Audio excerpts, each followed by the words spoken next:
रात्रि गमिष्यति भविष्यति सुप्रभातम, रात बीतेगी कल सुबह सुप्रभात होगा। महाराज कमल के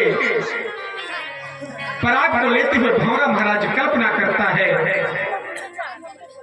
यदि पंखुड़ियां महाराज सूर्यास्त होते ही कमल बंद हो जाता है और भंवरा महाराज उसका रसपान करता है, पराग लेता है, विचार करता है रात्रि गमिष्यति, रात बीतेगी, भविष्यति सुप्रभातम, सुबह प्रभात होगा। रात्रि गमिष्यति भविष्यति सुप्रभातम, भास्वानुदेश्यति हसिष्यति पंकजश्री। और जैसे ही सूर्य की किरणें खिलेंगी वैसे कमल खिल जाएगा। यही सोच रहा था, इत्थम विचिंतयति कोशगते दूरे थे। और महाराज इतने में हाथी सरोवर में आया, सूंड से उस कमल की नाल को पकड़ा और महाराज खा गया।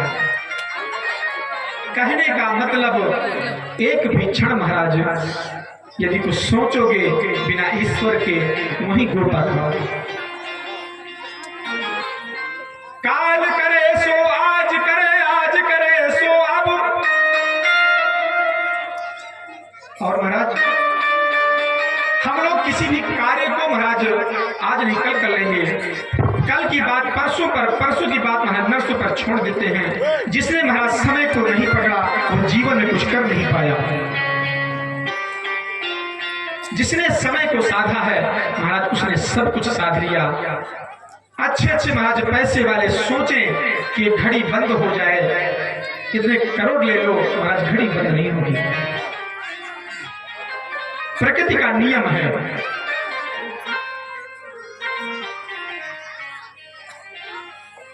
इसलिए भगवान के श्री चरणों में महाराज यह जीवो यदि विनती करता रहे जीवन सफल है। यही सत्संग है, यही भागवत है, यही कीर्तन है और यही महाराज समाज है।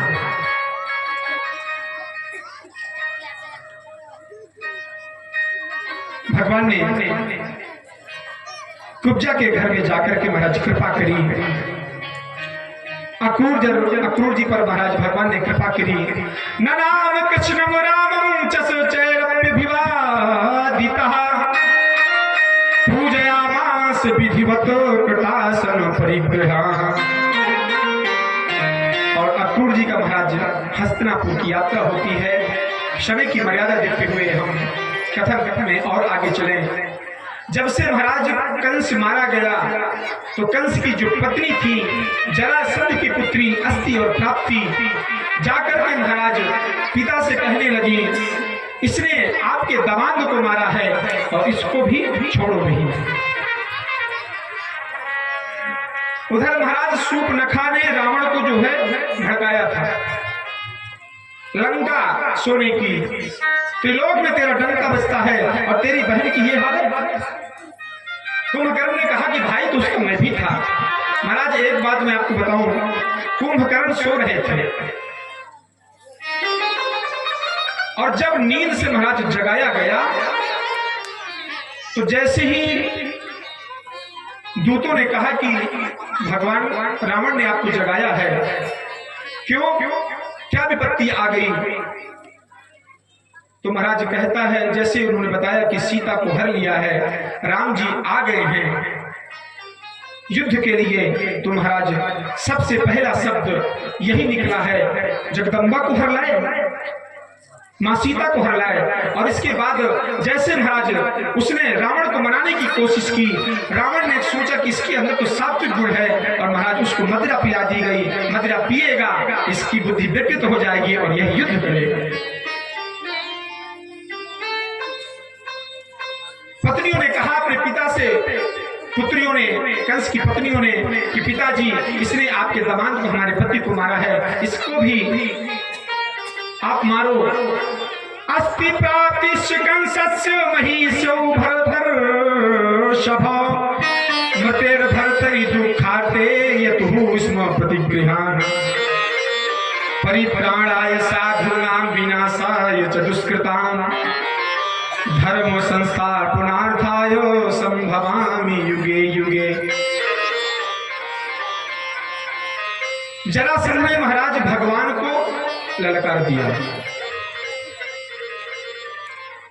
भगवान ने जरासंध को 17 बार पराजित किया, 1 बार 2 बार नहीं, 17 बार। 18वीं बार जरासंध ने ब्राह्मणों को बुलाया और ब्राह्मणों से कहा कि ऐसा अनुष्ठान करो कि इस बार मेरी विजय हो जाए।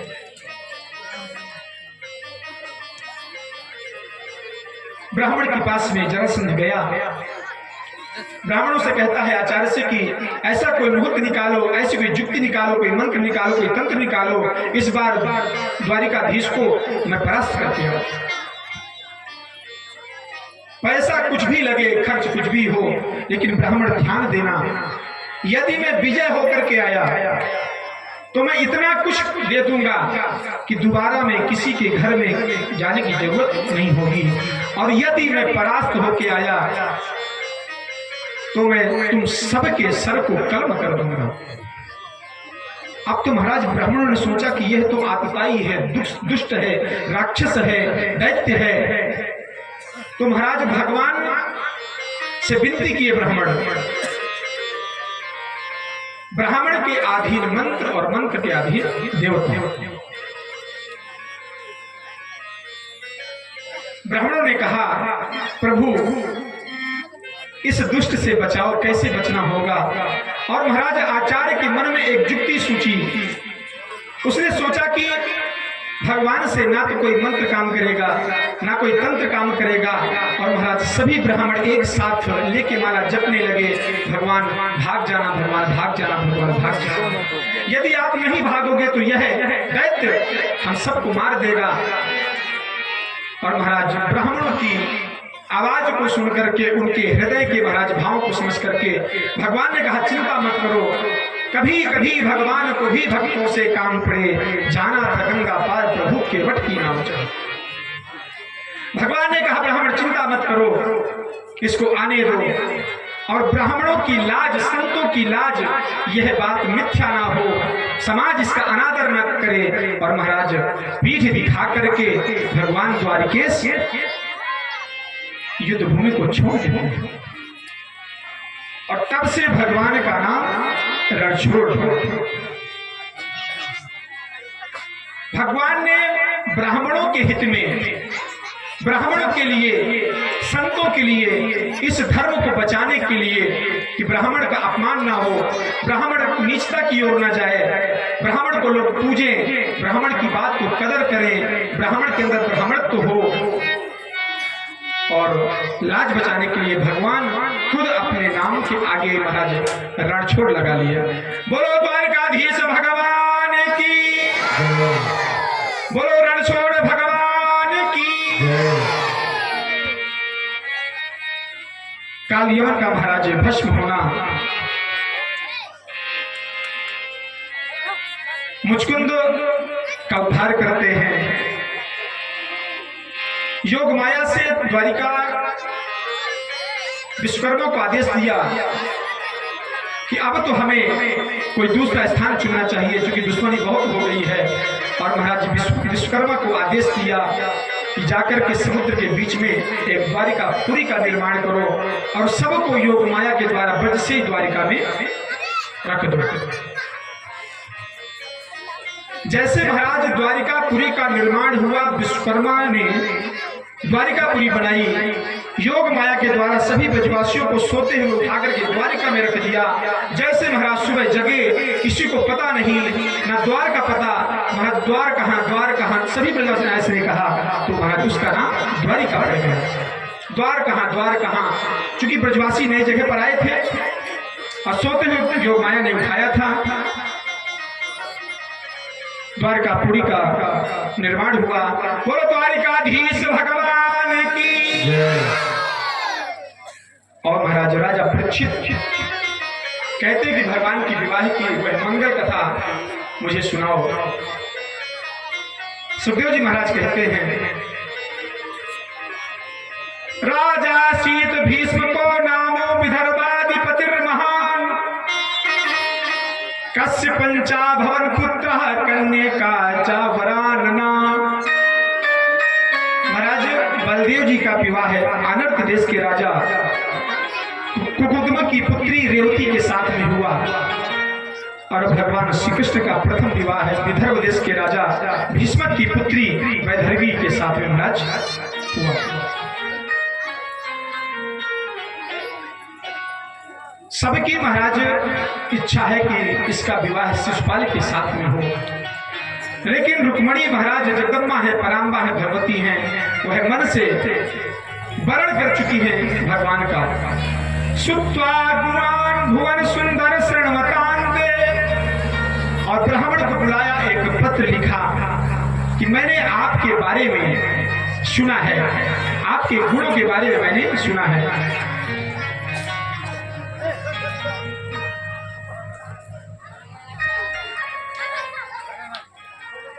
रुक्मी, रुक्मरथ, रुक्मबाहु, रुक्मकेश और रुक्माली, ये महाराज 5 भाई हैं।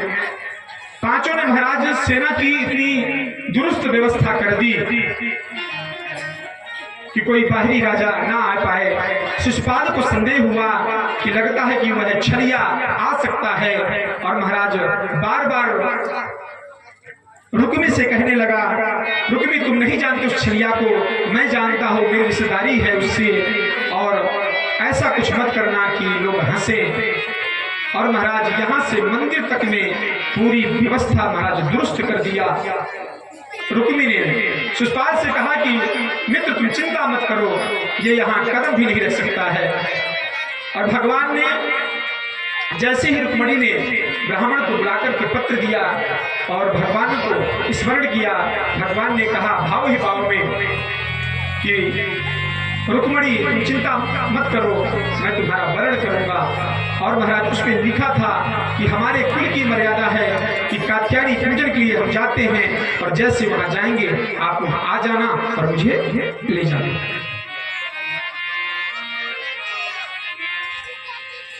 इस प्रकार से जैसे ही वह सुंदर मांगलिक बेला आई, महाराज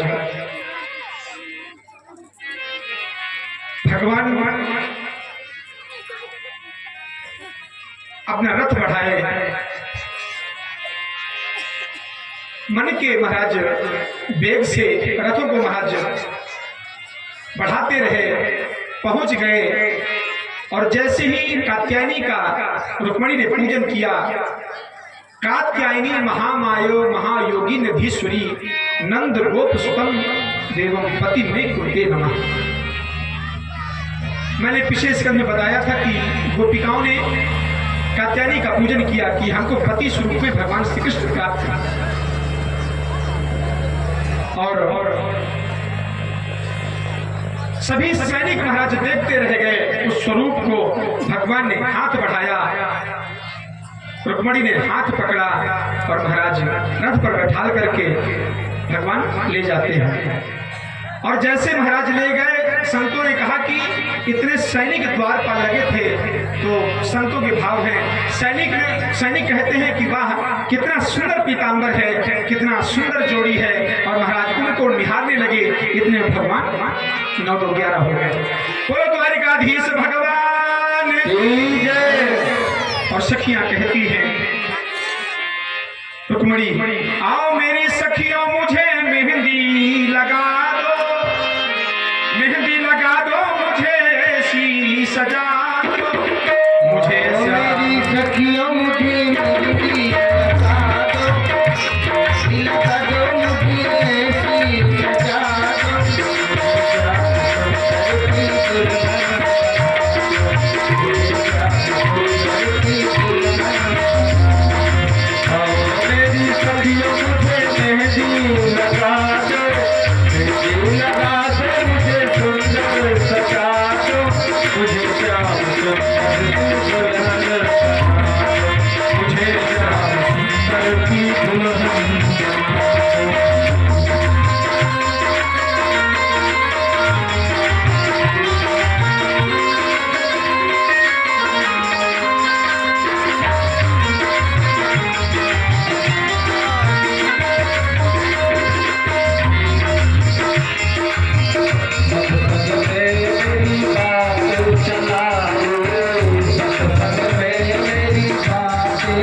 रानी, सुख संग दे